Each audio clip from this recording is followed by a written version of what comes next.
দেখুন কতটা সুন্দর লাগছে দেখতে। আর আপনাদের যদি আজকে আপনাদের কাছে আমি নিয়ে আসছি একটা সন্ধ্যের টিফিন।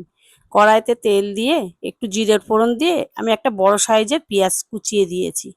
ওটা একটু ভাজা ভাজা মতো হয়ে আসলে 7-8 কোয়া রসুন থেতো করে আমি ওর মধ্যে দিয়ে দিয়েছি। দিয়ে ওটাকে আবারও নাড়াচাড়া করেছি সুন্দর করে। করার পরে আমি 1 চামচ মতো আদা গ্রেট করে দিয়েছি। দেওয়ার পরে এবার আমি গাজর, একটা বড় সাইজের গাজর কেটে গ্রেট করে নিয়ে আমি ওটা দিয়ে দিলাম। দিয়ে 7-8টা কাঁচা লঙ্কার কুচি আমি ওর মধ্যে দিয়ে দিচ্ছি। একটু স্বাদ মতো লবণ, 1/2 চামচ হলুদ দেওয়ার পরে সুন্দর করে আমি ওটাকে নেড়ে নেব। নেড়ে একটু ভাজা ভাজা মতো করে নেব। আমি ওদিকে দুটো বড় বড় সাইজের দুটো আলু আমি সেদ্ধ করে মেখে রেখেছিলাম, ওটা ওর মধ্যে দিয়ে দিলাম। একটু স্বাদ মতো চিনি দেবেন। দেওয়ার পরে ভালো করে ওটা নেড়ে নেড়ে বেশ ভাজা ভাজা মতো করে নেড়ে নেবেন সুন্দর করে। নেওয়ার পরে আপনারা এটা আলাদা জায়গায় রেখে দেবেন। রেখে দেওয়ার পরে ঠান্ডা করে নেবেন। নেওয়ার পরে আমি 250 গ্রাম মতো আটা নিয়েছি।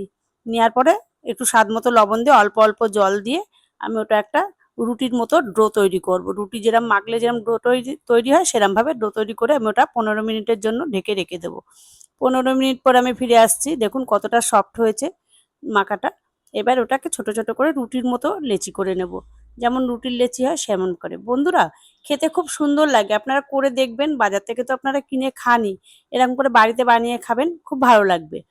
দেখুন আমি কাটছি, এবার কেটে নেব সাইজ করে। কেটে নিয়ে কিন্তু এই কাটার টুকরোটা কিন্তু আমি ফেলে দেবো না। এটা আবারও আমি ওরকম গোল গোল করে ওরকম রুটির মতো আবার বেলে নেব, এটা ফেলে দেবেন না।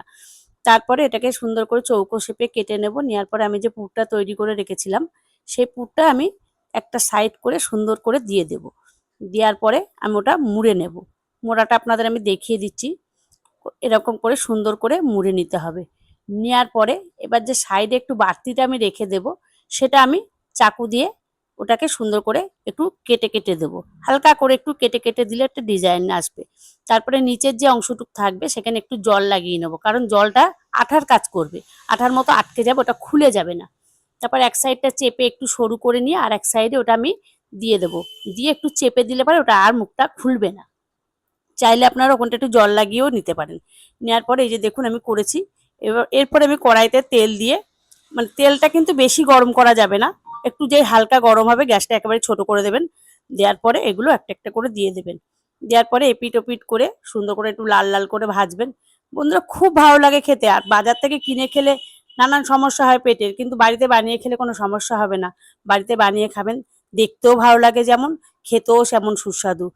আর দেখুন কতটা সুন্দর লাগছে দেখতে। আর আপনাদের যদি ভালো লাগে আপনারা আমাকে লাইক শেয়ার করে দেবেন, আমার পাশে থাকবেন। যেমন সুন্দর দেখতে, মানে অসাধারণ ডিজাইন, তেমন তার গায়ের রং। আমি এখন ভাঙছি, এই যে ভাঙছি, এই ভাঙা হয়ে গেল। আমি একটু খেয়ে দেখবো এখন কেমন খেতে। অতুলনীয়, সত্যি ভালো।